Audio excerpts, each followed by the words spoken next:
여러분, 오늘 이 본문 말씀은요, 히스기야가 25세 되는 때에 왕이 되어서 하나님을 섬기기 위해서 성전을 정화를 해요. 그리고 유월절을 회복하고, 그리고 우상을 제거하고 이스라엘의 종교개혁과 함께 이스라엘을 개혁합니다. 그런데 이렇게 충성을 다한 히스기야에게 오늘 본문에 보니까 아수르 군대가 쳐들어와서 이 히스기야 왕과 이스라엘 백성들을 위협합니다. 하나님의 일을 충성스럽게 했으면 특별한 사항이 있어야 되는 것 아닙니까? 오히려 히스기야에게 신앙과 국가적인 위기를 만나게끔 했습니다. 그런데 여러분, 어떻게 히스기야는 신앙의 위기 앞에서 하나님 앞에 충성했을까요? 우상을 찍어내고 종교개혁을 하고 개인적으로 하나님 앞에 11조를 드리고 봉사를 잘하면 하나님의 사항이 있어야 되는 것 아닙니까? 그런데 오히려 위기를 만나게 되었습니다. 그 가운데 무엇이 히스기야라고 해야 되고 신앙의 위기에서 충성함으로써 하나님의 크신 역사를 경험할 수 있었을까요? 성경에 나오는 인물 중에서 히스기야가 이 교훈을 우리에게 이야기해 주고 있습니다. 그러니까 여러분, 신앙생활을 잘해도 위기를 만날 수 있다 없다? 만날 수 있습니다. 내가 무엇을 잘못하지 않았는데도 어려움을 겪을 수 있다 없다? 겪을 수 있습니다. 나에게 특별한 문제가 없는데도 환경 때문에, 코로나19 때문에, 가족의 건강 때문에, 이웃 때문에 나에게 어려움이 닥칠 수 있습니다. 여러분, 이 위기는 예수 믿는 사람도 예외는 아닙니다. 하나님을 잘 섬기고 하나님의 뜻대로 살아도 공고한 날이 올 수 있다는 것을 성경은 히스기야를 통해서 우리에게 선명하게 증거하고 있습니다. 또 하나, 우리에게 이러한 공고한 날이 닥쳐왔을 때 어떻게 대처하는 것이 이 어려움을 극복하고 이길 수 있는지 오늘 본문은 상세하게 보여주고 있습니다. 이런 면에서 우리 모두는 하나님이 히스기야를 어떻게 사용하고 있는지 주시할 필요가 있습니다. 히스기야는 우리나라와 같이 남북으로 분열된 유다나라 남쪽 왕국의 13번째 왕입니다. 그는 25살에 왕위에 올랐습니다. 그런데요, 이 히스기야의 아버지가 얼마나 악독한 왕인지 몰라요. 아주 이름난 아주 악독한 왕이었습니다. 하나님을 경외하고 얼마나 사악했는지 하나님을 경외하고 하나님을 모시도록 하나님을 섬기도록 지어놓은 거룩한 성전에 하나님을 섬기는 기구들을 다 치워버려요. 그리고 그곳에 이방신을 섬기도록 우상의 제단을 만듭니다. 하나님의 성전을 완전히 더럽혀 놓은 아주 지독한 왕입니다. 또 얼마나 백성들로부터 미움을 받았는지 왕이 죽으면 어디로 가요? 왕릉으로 가잖아요. 근데 이 사악한 왕은 당연히 묻혀야 될 왕릉으로 들어가지 못하고 엉뚱한 곳에 묻히게 됩니다. 그런 악한 왕, 영적으로 타락한 왕에게 히스기야가 태어났습니다. 그런 아버지 밑에서 자란 히스기야는 희한하게도 하나님을 잘 섬겼어요. 아버지를 따라갔어야 됐는데 아버지를 따라가지 않았습니다. 하나님의 말씀에 충성하는 왕으로, 하나님 말씀에 순종하는 왕으로 성경에 기록되어 있습니다. 여러분, 열왕기하 15장 5절에 보면 히스기야가 이스라엘 하나님 여호와를 의지하였는데 그의 전후 유다 여러 왕 중에 그러한 자가 없었으니라고 말씀을 해요. 무엇을 말씀하고 있어요? 히스기야 왕의 앞뒤로 아무리 살펴보아도 히스기야처럼 하나님 앞에 충성하고 성실한 믿음을 가지고 살아간 사람이 없었다라고 하는 겁니다. 여러분, 어떻게 이런 일이 일어날 수 있을까요? 어떻게 이런 일이 일어날 수 있죠?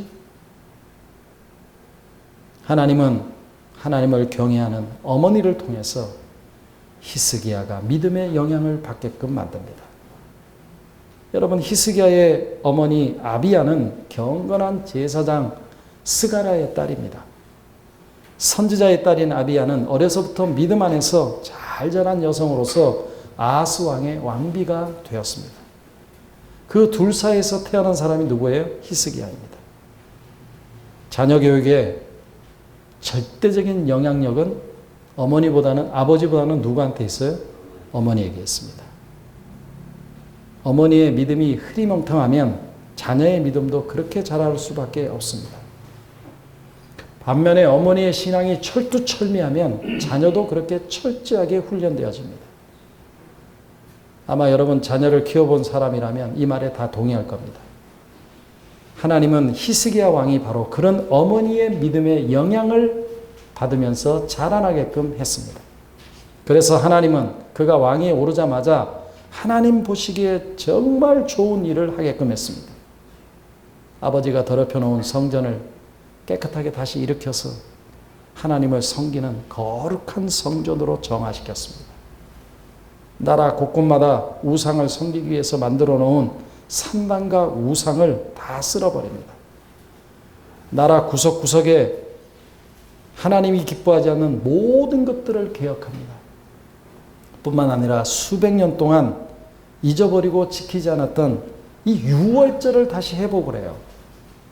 여러분, 느헤미야와 함께 사역을 했던 에스라도 성전벽에서 두루마리 성경을 발견하고 수문학 광장에서 그 말씀을 읽을 때 많은 사람들이 회개하며 돌아왔잖아요. 근데 그때 그들이 했던 중에 하나가 뭐예요? 유월절을 회복하는 거였습니다. 여러분, 유월절이 뭡니까? 유월절은 하나님이 이스라엘 백성들을 애굽에서 구원해 주신 놀라운 은혜를 기억하고 그것을 감사하고 그것을 찬양하는 절기가 유월절입니다. 그러니까 유월절은 예수 그리스도를 예표하고 있지만 유월절은 뭐예요? 구원을 우리들에게 말씀하고 있는 겁니다. 근데 그걸 회복했네요. 그런데 여러분, 이렇게 잘못된 것을 바로잡고 하나님을 온전히 섬겼던 히스기야 왕에게 절대절명의 위기가 찾아왔습니다. 역대하 32장에 보면 아주 재미난 어구가 하나 나와요. 여러분, 32장 1절 상반절을 한번 보십시오. 이 모든 충성된 일을 한 후에,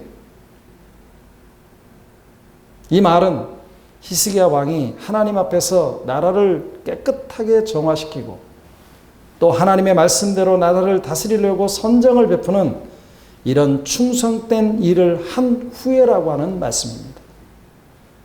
여러분, 이 말씀을 현대어 성경으로 보면요, 아주 우리에게 마음 깊숙이 다가옵니다. 그토록 귀한 일들을 모두 수행해서 자신의 진실함을 하나님께 증명한 다음에 어떻게 됐어요? 위기가 찾아온 겁니다.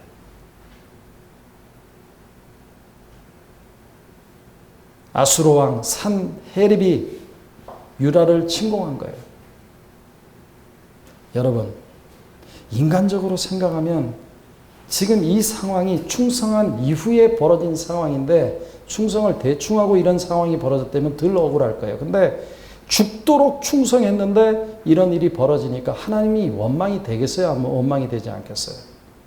이 일에 대해서 불평이 나오겠어요? 안 나오겠어요? 다 나옵니다. 히스기야는 하나님께 불평할 수 있는 상황이에요. 하나님, 도대체 이 꼴이 무엇입니까? 저는 전국의 우상을 다 치우고 오직 하나님을 섬기고자 백성들을 설득했습니다. 그러면 이 나라가 복을 받고 하나님의 은총을 입는 거룩한 백성이 될 것이라고 백성들에게 자신 있게 얘기했는데 이게 웬일입니까? 아수르가 이 땅을 침공하다니 제 체면이 뭐가 되겠습니까? 하나님 정말 살아계십니까? 살아계시다면 한번 시원하게 한번 말씀해 주십시오. 도대체가 어떻게 이런 일이 있을 수가 있겠습니까? 이런 일이 있었어도 안 되고 이런 일을 다 막아주셔야 되는 것 아닙니까? 아마 대부분의 사람들은 이렇게 말하면서 하나님 앞에 불평을 했을 것입니다. 여러분, 히스기야도 그렇게 하지 않았겠어요? 제가 히스기야라 그러면 저는 그렇게 했을 것 같아요. 그러나 성경을 어디를 봐도 히스기야 왕은 하나님께 불평한 흔적이 없습니다. 하나님께서 그렇게 하셨습니다. 하나님은 그가 아무리 신앙생활을 잘해도 어려운 일이 찾아올 수 있다고 생각하면서 담담하게 그 현실을 받아들여요. 산헤립이 쳐들어왔을 때 히스기야가 겁내한다든지 두려워하는 마음이 없어요. 두려워하는 마음은 좀 있었겠죠. 그런데 처신하는 거 보면 이것이 현실이다. 이것이 지금 나에게 닥친 현실이다. 이것이 민족 앞에 닥친 현실이다. 그것을 담담하게 받아들여요. 어려움을 겪지만 어려움 속에서 주님이 주시는 믿음으로 바르게 대처하면 하나님이 놀라운 복을 안겨주실 것이라고 하는 그 나름대로의 믿음의 희망을 가지고 살아계신 하나님 앞에 충성하는 겁니다. 하나님은 히스기야 왕이 평안할 때나 위기를 만났을 때나 변함없이 하나님 앞에 믿음으로 성실하게 행하게끔 합니다. 사랑하는 성도 여러분, 흔히 우리는 이렇게 생각하지 않습니까? 신앙생활 잘하면, 내가 하나님을 의지하고 신뢰하면, 내가 주님의 뜻대로 살기만 하면 평탄하게 시온의 대로가 열릴 것이다. 이렇게 생각하면서 신앙생활 하지 않습니까? 야베스가 기도에 응답을 받은 것처럼 환난에서 건져주시고 금신 없는 인생을 살게 해주실 거라고 철석같이 믿었는데 갑자기 어려운 일을 만나는 것입니다. 이렇게 두려운 일들이 엄습해 올 때 하나님께 충성하는 히스기야를 우리가 주목해야 된다고 하는 겁니다. 여러분, 오늘 이 본문의 말씀, 히스기야의 이 말씀은 히스기야에게만 국한된 것이 아니라 히스기야의 이 경험은 우리의 삶 가운데, 우리의 가정 가운데, 우리의 사업 가운데, 우리의 삶 가운데 동일하게 우리가 만날 수 있다고 하는 사실을 우리에게 말씀하는 겁니다. 성도 여러분, 하나님은 히스기야가 어려움을 당했을 때 어떻게 대처하게끔 하십니까? 여러분들에게 어떤 새로운 개념이나 이론이 아닙니다. 항상 듣는 이야기이고 아는 이야기입니다. 그러나 다시 한번 진지하게 이 말씀을 우리 자신에게 한번 적용해 보자라고 하는 거예요. 어쩌면 가장 평범해 보이는 이 진리에 우리가 믿음으로 충성하고 믿음으로 순종하고 있는지, 그 진리를 붙잡고 실천하고 있는지를 스스로 돌아볼 수 있는 귀한 시간인 줄로 압니다. 하나님은 어떻게 해요? 하나님은 히스기야에게 최선을 다하게 하십니다. 하나님은 히스기야가 하나님 앞에 도와달라고 구하기 전에 또 구하는 중에도 자신이 해야 될 책임을 다하게끔 만듭니다. 하나님은 적군이 쳐들어올 때 앞으로 일어날 모든 일들을 히스기야로 하여금 깊이 생각하게끔 합니다. 어떻게 하면 적군을 막을 수 있을까? 어떻게 하면 적군이 예루살렘을 포위하지 못하게 장기되지 않도록 할 수 있을까? 어떻게 하면 적군을 물리칠 수 있을까? 하나님은 그가 이런 것들을 생각하면서 부하들과 의논을 하고 자신의 손이 미치지 못하는 데까지 최선을 다해서 일을 하는 거예요. 여러분, 예루살렘 남쪽에는 기혼샘이라고 하는 수원지가 있습니다. 이곳은 물이 막 솟아나는 곳인데 유대 나라는 물이 참 귀한 나라였기 때문에 이 쏟는 큰 샘에서부터 물을 끌어왔어요. 그 물로 기드론 골짜기 양편에 있는 과수원에 물을 대고 그리고 백성들의 식수로 사용하기도 했습니다. 하나님은 적군들이 쳐들어온 상황을 어떻게 할 것인가를 히스기야로 하여금 굉장히 깊게 생각하게끔 해요. 그리고는 하나님을 바로 섬기기 위해서 함께 일했던 사람들을 설득합니다. 이스라엘의 종교개혁을 위해서 모든 것이 탈진한 그들을 설득하는 것은 굉장히 어려웠지만 하나님이 주시는 지혜로 그들을 설득을 해요. 그리고 아수르 군대가 물을 구하기 어렵게 만들기 위해서 묘책을 생각해내는데 그 묘책이 뭐냐? 수로를 다 막아버리는 겁니다. 그리고 지하 500m 아래로 터널을 파서 기온샘에서 나오는 생수를 그대로 끌고 와서 예루살렘 성 안에 있는 모든 것에 통하도록 만듭니다. 하나님은 적군들에게 포위를 당해도 성 안에 물이 부족해서 백성들이 어려움을 당하지 않도록 이런 기발한 대책을 세우게끔 하나님께서 지혜를 주셨습니다. 그것뿐만이 아니에요. 오늘 본문에 보니까 무너진 성곽을 증축하고 망대를 다시 손질을 해요. 그리고 군사들을 재정비하고 무기를 공급합니다. 그러니까 오늘 이 짤막한 하나님의 귀한 말씀 가운데 히스기야가 왕으로서 산헤리비를 대항할 때 믿음으로 최선을 다하게끔 만듭니다. 뿐만 아니라 하나님은 히스기야에게 하나님의 약속을 믿게끔 만들어요. 그래서 왕으로서 선포를 해요. 여러분 본문 7절과 8절을 한번 보십시오. 너희는 마음을 강하게 하며 담대히 하고 아수르 왕과 그 쫓는 온 무리를 인하여 두려워 말며 놀라지 말라. 우리와 함께하는 자가 저와 함께하는 자보다 크니 저와 함께하는 자는 육신의 팔이요 우리와 함께하는 자는 우리의 여호와시라 라고 말씀합니다. 그러니까 무엇을 얘기하는 거예요? 하나님의 약속을 선포하면서 하나님의 백성들을 안심시키고 있죠. 그러니까 다른 것으로 얘기하지 않고 하나님께서 주신 하나님의 말씀을 가지고 본인이 개인의 삶 가운데 적용시켰던 그 말씀을 가지고 그 백성들을 안심시키고 하나님의 말씀으로 그들을 가르치고 선포하고 있는 것을 볼 수 있습니다. 여러분 8절을 다시 한번 보십시오. 우리 다 같이 한번 읽어볼까요? 자, 시작. 그와 함께하는 자는 육신의 팔이요 우리와 함께하는 이는 우리의 하나님 여호와시라. 반드시 우리를 도우시고 우리를 대신하여 싸우리라 하야매 백성이 유다 왕 히스야의 말로 말미암아 안심하니라. 할렐루야. 백성들이 히스기야의 말을 듣고 어떻게 했다고요? 안심했다는 겁니다. 하나님은 그에게 반드시 우리를 도우시고 우리를 대신해서 싸우리라라고 확신에 찬 고백을 하게 한 겁니다. 그러니까 하나님을 온전히 신뢰함으로 걱정하지 않았습니다. 여러분 이렇게 할 수 있었던 것은 하나님께서 히스기야에게 하신 이 약속의 말씀을 굳게 붙잡고 있었다라고 하는 거예요. 여러분 오늘 이렇게 히스기야가 이 말씀을 이렇게 선포할 수 있었던 이유가 뭐냐면 신명기 28장에 나오는 말씀을 기억하고 온전히 믿고 있었다라고 하는 거예요. 신명기 28장 14절을 보십시오. 내가 오늘날 너희에게 명하는 그 말씀을 떠나 좌로나 우로나 치우치지 아니하고 다른 신들을 따라 섬기지 아니하면, 그러니까 이 말씀이 전제 조건이 되었을 때 신명기 28장 7절에서 이렇게 말씀해요. 여호와께서 너를 대적하기 위해 일어난 적군들을 내 앞에서 패하게 하시리라. 그들이 한 길로 너희를 치러 왔으나 내 앞에서 7길로 도망가게 할 것이다. 할렐루야. 아멘. 할렐루야. 아멘. 하나님의 말씀을 부여잡고 좌로나 우로나 치우치지 아니하면 하나님께서 그들이 한 길로 왔지만 7길로 패하는 놀라운 역사를 보여준다라고 하는 거예요. 이 말씀이 완전히 내리 가운데 뼛속 깊숙이 새겨 들어간 히스기야는 백성들에게 그 안심하라라고 하나님의 말씀으로 선포할 수가 있었던 것입니다.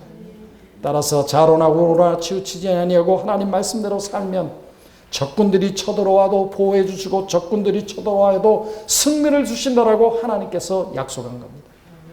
하나님은 히스기야에게 믿음으로 이 약속을 믿게 하는 거예요. 또한 하나님은 히스기야가 부족하지만 믿음으로 자신 있게 만들어 주셨습니다. 여러분 왕이 된 이후에 하나님의 명령에 순종해서 하나님의 나라를 깨끗하게 정리하고 성전을 깨끗하게 세우고 백성들을 하나님 앞으로 돌아오게 이끌었기 때문입니다. 하나님은 그가 하나님 앞에서 신실하게 살면 하나님은 전쟁에서도 기근에서도, 전염병에서도, 어떤 어려운 가운데서도 말씀에서 약속하신 그대로 반드시 이루어 주실 것이라고 하는 믿음을 주셨습니다. 이런 하나님이 주신 믿음이 백성들을 격려할 수 있는 원동력이 되었다라고 하는 거예요. 여러분, 사람은요, 안에서 쌓인 하나님의 말씀과 내가 그 하나님의 말씀을 붙잡고 적용된 그 하나님의 이 말씀이 내 마음 가운데 녹아 있을 때 그것이 드러날 수밖에 없어요. 성도 여러분, 하나님은 신실하신 분입니다. 하나님은 절대로 거짓말하지 않으십니다. 하나님은 말씀대로 이루십니다. 그런데 여기에 실제적인 문제가 있죠. 우리 모두 당면한 문제가 있습니다. 하나님의 약속은 틀림없다라고 우리는 확신합니다. 그러나 막상 어려운 일이 우리 눈앞을 가리고 위기에 직면하면 하나님을 온전히 신뢰하는 것이 결코 쉽지 않다라고 하는 겁니다. 그렇지 않으세요? 당장 내일 아침에 먹을 쌀이 없는데, 내 신용카드가 다 정지됐는데, 은행에서는 더 이상 돈을 빌려주지 않는다라고 하는데,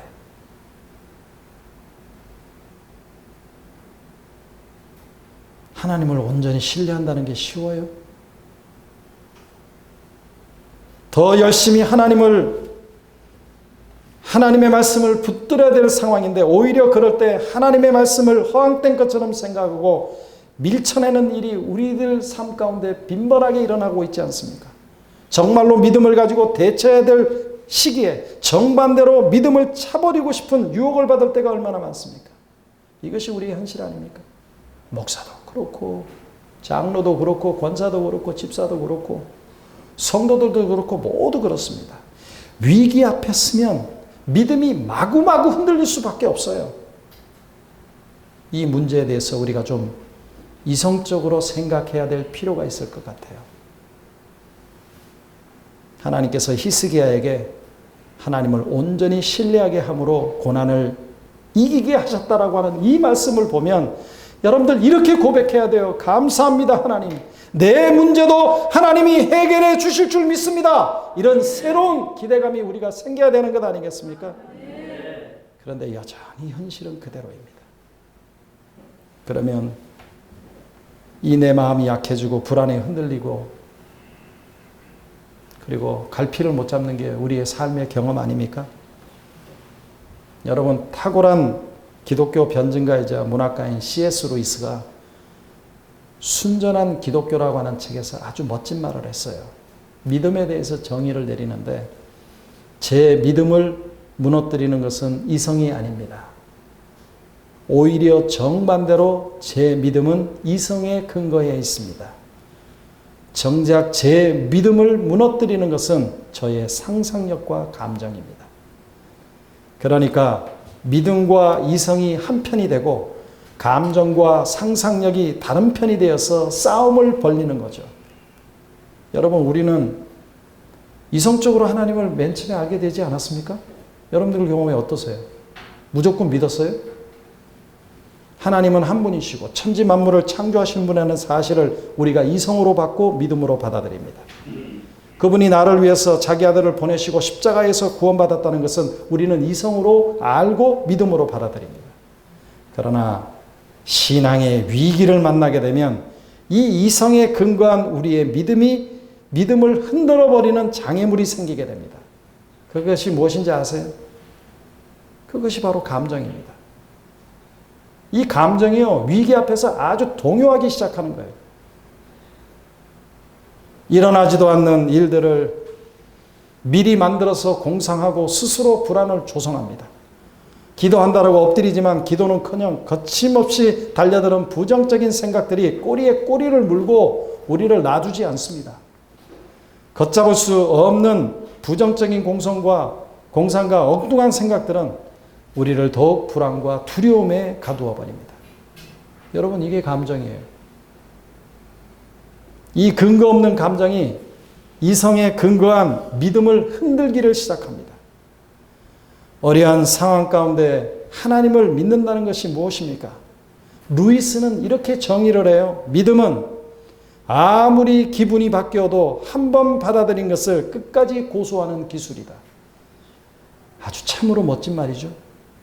믿음은 아무리 기분이 바뀌어도 한 번 받아들인 것을 끝까지 고수하는 기술이다. 어려운 상황 가운데서 하나님의 말씀을 믿고 나의 기분과 상관없이 흔들림 없이 밀고 나아가는 기술이라는 것입니다. 그런데 이 기술을 얻기 위해서는 어떻게 되겠어요? 좀 훈련이 필요해요.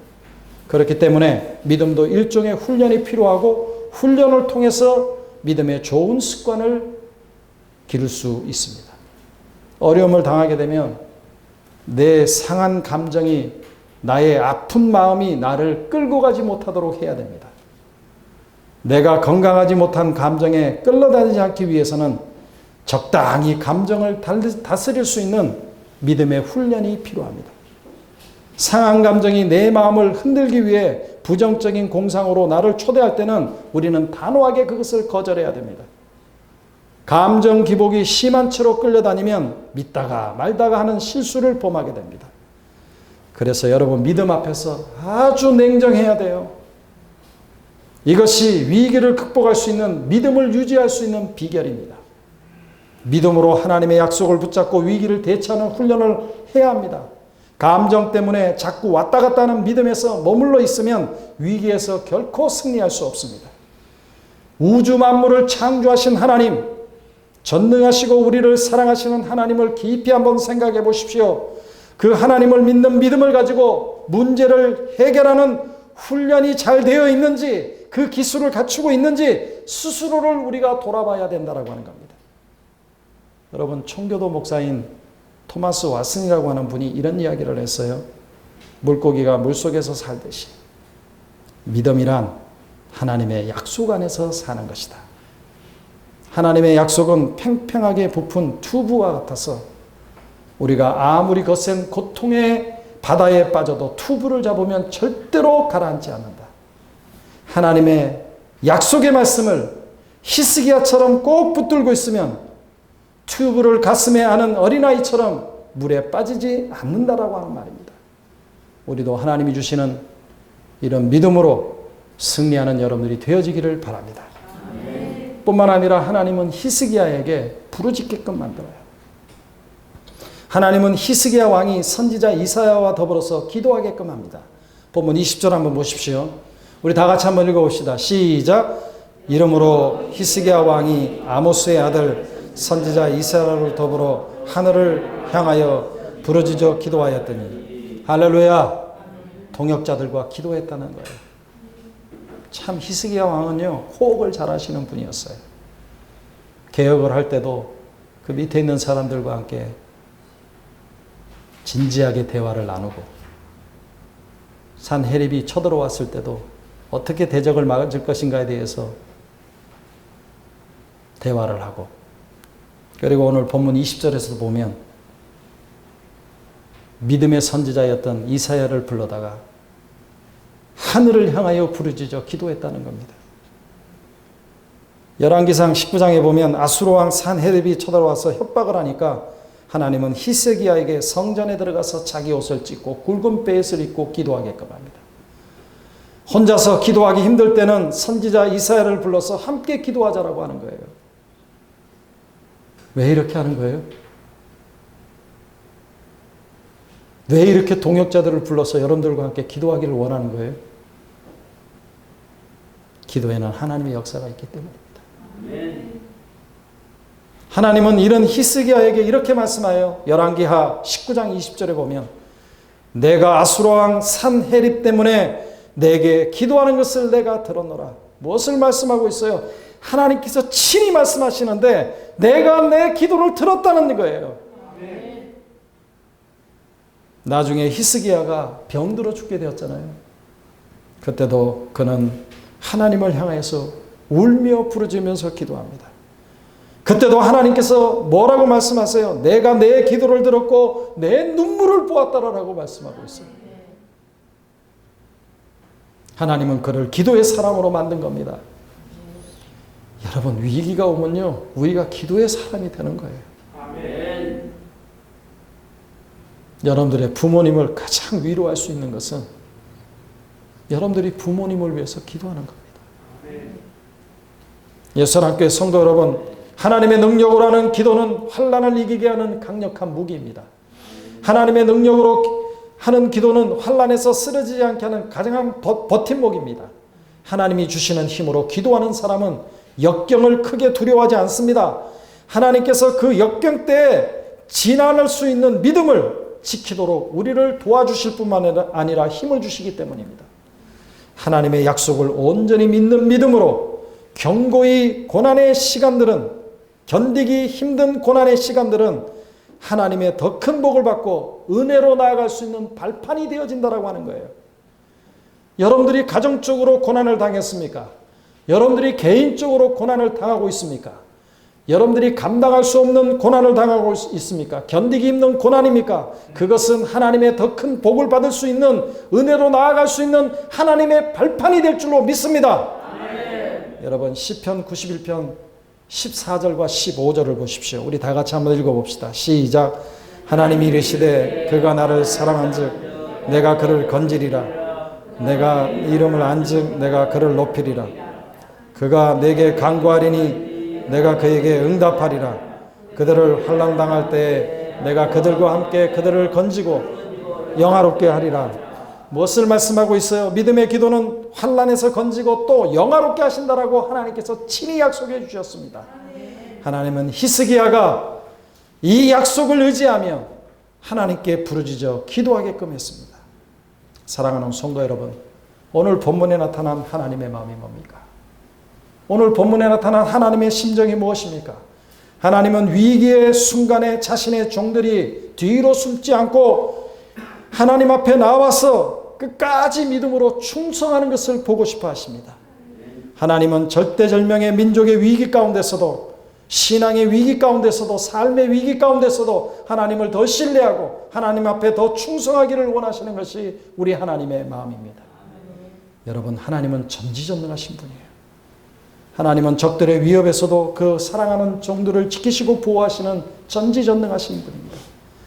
여러분, 믿음은 충성하는 겁니다. 믿음은 하나님께 충성하는 겁니다. 믿음은 세상이나 세상의 권력이나 사람에게 충성하는 것이 아니라 살아서 역사하시는 하나님께 충성하는 겁니다. 믿음은 주변 상황이 변하지 않아도 충성하는 겁니다. 믿음은 나 자신의 의지와 상관없이, 나의 의도와는 상관없이 위기의 상황에서도 흔들리지 않고 살아계신 하나님 앞에 충성하는 겁니다. 여러분, 하나님은요, 위기의 문제를 해결해 주실 뿐만 아니라 하나님은 축복을 주시는 축복의 하나님입니다. 결국 하나님은 아수르 군대를 어떻게 해요? 하룻밤에 시체로 만들어 버리시고 겨우 명명만 살아서 돌아가게끔 합니다. 게다가 그들과 함께 도망간 아수르 왕은 결국 자기 아들의 손에 살해를 당하는 끔찍한 비극을 맞이하게 됩니다. 하나님께서 히스기야의 기도를 들으시고 아수르 군대를 심판한 겁니다. 하나님이 주시는 능력으로 충성하고 믿음으로 기도하는 히스기야 앞에서 아수르 군대가 진멸하게 된 겁니다. 하나님은 하나님께 충성하며 믿음의 기도를 하는 자에게 반드시 그 삶 가운데 하나님의 역사를 보여주십니다. 아멘. 사랑하는 성도 여러분, 우리 앞에 크고 작은 아수르의 군대가 무엇입니까? 가난입니까? 팬데믹입니까? 실직입니까? 아니면 육체적인 질병입니까? 자녀의 문제입니까? 지금 우리를 포위하고 있는 아수르 군대가 도대체 무엇입니까? 여러분들을 힘들게 하고 여러분들 위기 가운데 빠지게 하는 아수르 군대가 무엇입니까? 예수를 잘 믿어보려고 최선을 다했는데, 교회에서 하나님 말씀대로 살려고 힘을 다해서 충성했는데 우리의 예상과는 달리 생각지도 않는 어려움을 당해서 고통을 받고 있지는 않습니까? 그때 누구를 떠올려야 되겠어요? 오늘 본문에 나오는 히스기야를 떠올려야 됩니다. 주님이 주시는 믿음으로 할 수 있는 일에 최선을 다하는 그를 닮아야 될 줄 압니다. 아멘. 그러나 더욱 중요한 것은 날마다 하나님의 말씀을 쓰고 읽으며 묵상하며 나아가야 됩니다. 우리를 위해서 하나님께 주신 약속의 말씀이라고 깨달아지는 그 본문이 있으면 그 말씀을 부여잡고 그 말씀을 100%로 믿으십시오. 하나님께서 우리에게 주신 그 약속의 말씀을 믿고 선포하고 그 약속을 믿고 생각하고 그 약속을 믿고 행동해 보십시오. 뿐만 아니라 수요 예배, 금요 예배에 나오셔서 히스기야처럼 하늘을 향하여서 부르짖는 여러분들이 되어지기를 바랍니다. 그러면 정확한 때에 하나님께서 친히 우리 앞에서 우리가 당한 아수르를 물리쳐 주십니다. 고난을 통해서, 역경을 통해서 과거에서 상상하지 못했던 하나님의 은혜와 놀라운 축복을 경험할 수 있습니다. 다 같이 기도하시겠습니다.